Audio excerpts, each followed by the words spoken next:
வங்கக்கடலில் உருவாகியுள்ள புயல் சின்னம் காரணமாக ராமநாதபுரம் மாவட்டம் கடலோர பகுதியான ராமேஸ்வரம், மண்டபம், பாம்பன் உள்ளிட்ட பகுதியில பார்த்தீங்கன்னா, காலையில இருந்தே கடல் சீற்றத்துடன் காணப்படுகிறது. அது மட்டும் இல்லாம மழை பெய்து வருகிறது.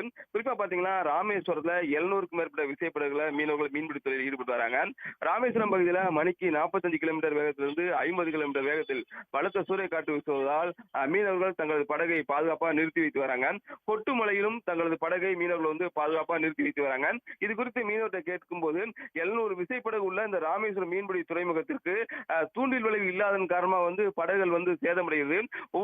ஒவ்வொரு ஆண்டும் வரும் இந்த புயல் மற்றும் மழை காலங்களில் எங்களது படகுகளை பாதுகாக்க முடியாத சூழ்நிலை தான் இருக்கு. தற்பொழுது இந்த மழையிலும் கூட நாங்க வீட்டுல இருக்க முடியாத சூழ்நிலை. அனைவருமே படகுல இருந்து இந்த படகை பாதுகாத்து வரோம். அரசு போர்க்கால அடிப்படையில் எங்கள் பகுதியில் தூண்டில் விளைவு அமைத்துக் கொடுக்க வேண்டும் என்பதே ராமேஸ்வரம் மீனவர்களின் கோரிக்கையா இருக்கு. இருந்தபோதும் ராமநாதபுரம் மாவட்டம் கடலோர பகுதியான ராமேஸ்வரம், மண்டபம், பாம்பன் உள்ளிட்ட பகுதிகளில் மழை பெய்து வருகிறது. காற்றின் வேகம் அதிகமா இருக்கு. கடல் சீற்றத்துடன் காணப்படுகிறது.